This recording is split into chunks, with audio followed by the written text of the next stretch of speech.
everybody, this is Lee Petty. I was the project lead on Headlander, which is a game that came out almost a year ago.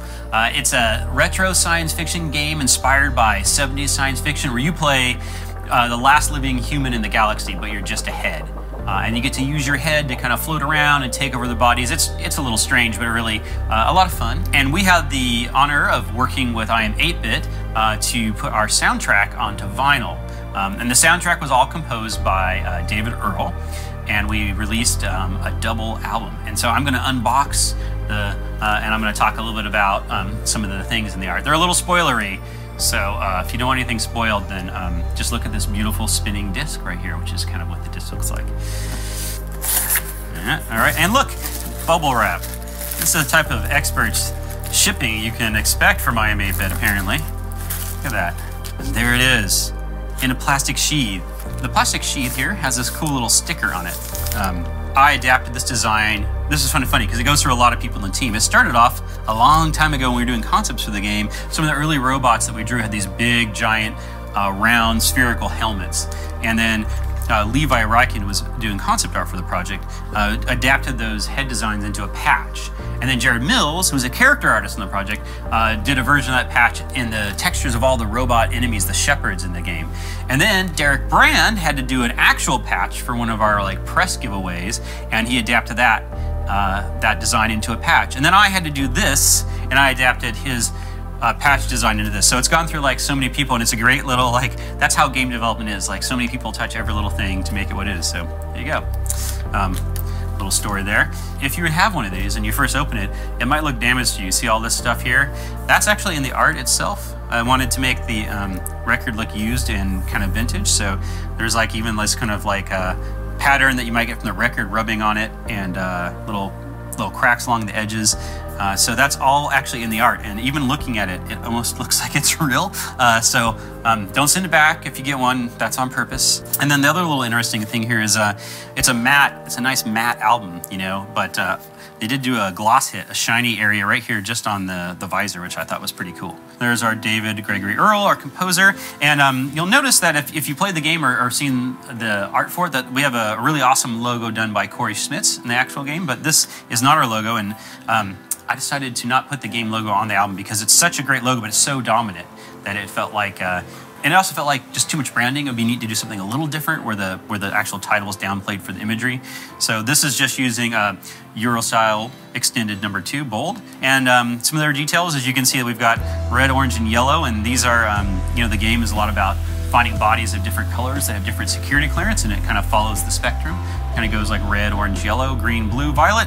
So some of that is incorporated there. And then here's the back. Look at the back. We're a double album, so we have 2 discs, and we also use a lot of these little. Here's the security clearance to the red, orange, yellow, green, blue, violet, and we use these little punch card symbols. And no, these don't actually mean anything. So these are not real punch card language. But this is an idea Levi came up with again when he was designing some of the visuals for the chess area of the game. He had these little punch cards, and we liked it a lot, and so we started incorporating them just as little graphic motifs.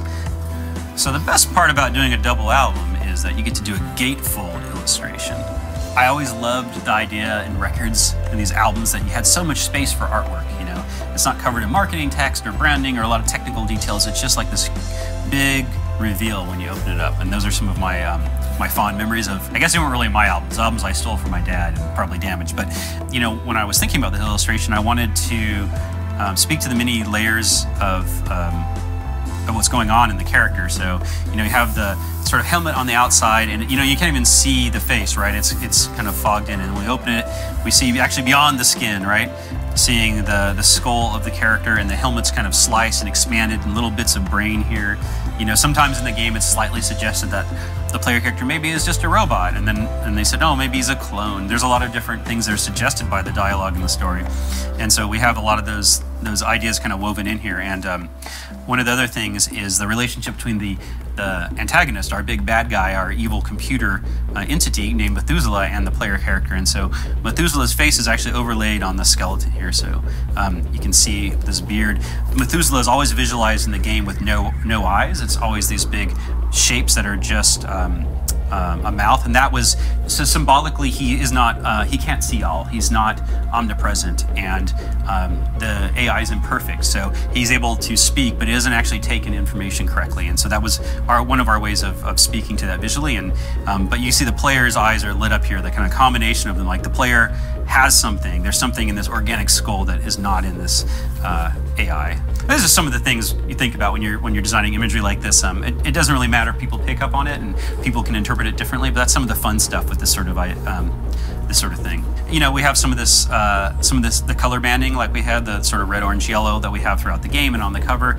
I guess the other sort of inspiration for that is early video title animation, which is, you know, maybe a bit more 80s, but some of that where they sort of offset the same pattern and it would kind of recede almost to infinity and have different colors on it. Plus exploding nebulas. It's little nebulas here.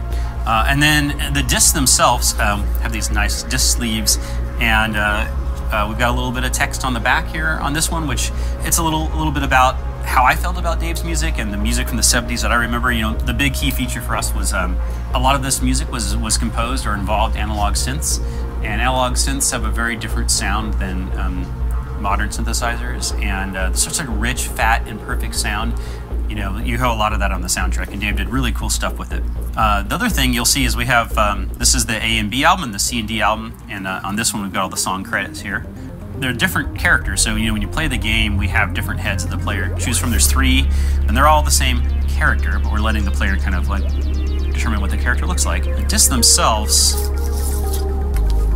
but we didn't want to actually print any imagery on the vinyl because we didn't want to compromise the quality of the sound. But it's this really cool nebula thing, and it's actually the vinyl itself, this like colored vinyl kind of being put in there. And as I understand it, each record is each platter is a little bit different than the rest. It's unique. I felt really lucky to be able to like kind of design the album cover and do the art for it, and even luckier to have worked with Dave Earl, and he really put a ton of effort into this music. I hope you guys, if you get this album, that you spend time listening to it. There's a lot of subtlety in there, and there's a lot of really beautiful sounds. It's a really cool way to enjoy music that was inspired in an analog era, using analog synths on an analog medium. I think there's no better way to listen to it. So thank you for this unboxing, watching.